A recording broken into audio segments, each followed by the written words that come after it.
Hello viewers, আসসালামু আলাইকুম, welcome back to my channel. তো আজকে আমরা দেখাচ্ছি পাতাকপির রেসিপি।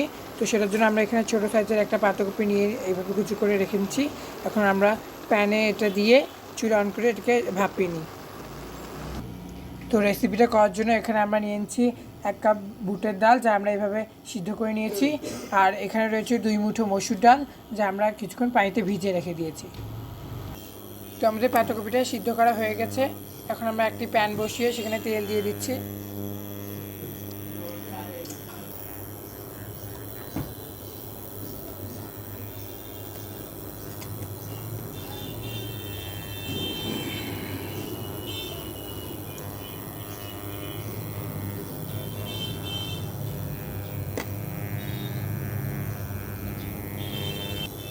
এখন আমরা এটাতে দিয়ে দিচ্ছি 2টো মাঝারি সাইজের পেঁয়াজ কুচি।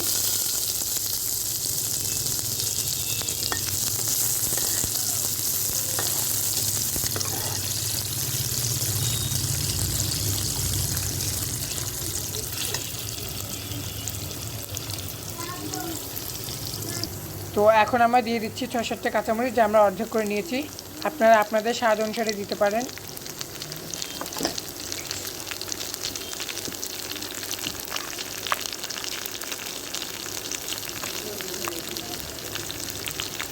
এখন আমরা দিয়ে দিচ্ছি রসুন।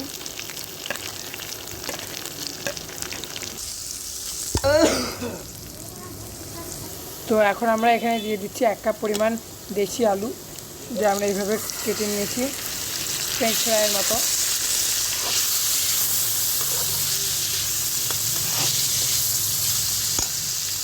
তো এখন আমরা দিয়ে দিচ্ছি 1 চা চামচ হলুদ গুঁড়ো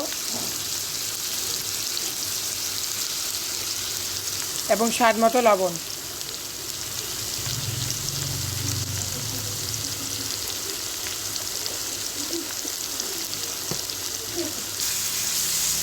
আমরা এটা ভালোভাবে মিশিয়ে সেখানে সেই বুটের ডালটা সিদ্ধ করা দিয়ে দিচ্ছি।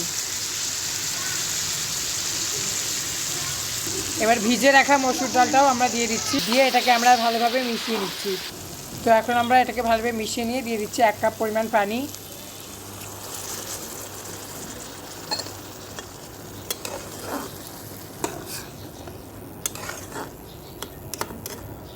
এখন আমরা এটাকে ঢেকে রেখে দেবো যাতে আলুটা সিদ্ধ হয়ে যাবে।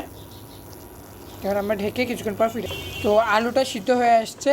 এখন আমরা সেখানে পাতাকপিটা দিয়ে দিচ্ছি। পাতাকপিটা সিদ্ধ হওয়ার পর আমরা ঠান্ডা পানি দিয়ে ধুয়ে নিয়েছি, নর্মাল পানি দিয়ে। আমরা এটাতে দিয়ে দিচ্ছি 3-4 চামচ গরম মশলার গুঁড়ো।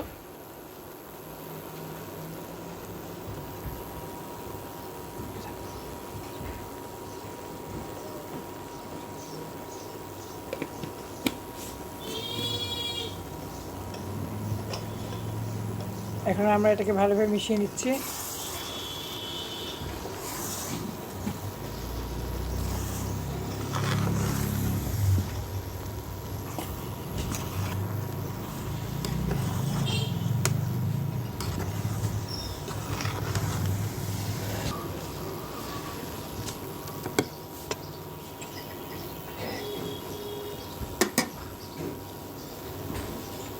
এখন আমরা এটাতে দিয়ে দেবো 5 থেকে 6 কাপ পানি।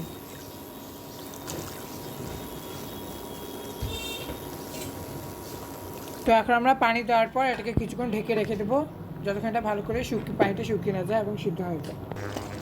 তো দেখুন, আমরা ফিরে এলাম কিছুক্ষণ পর। দেখুন আমাদের পানিটা ভালো করে শুকিয়ে আসছে।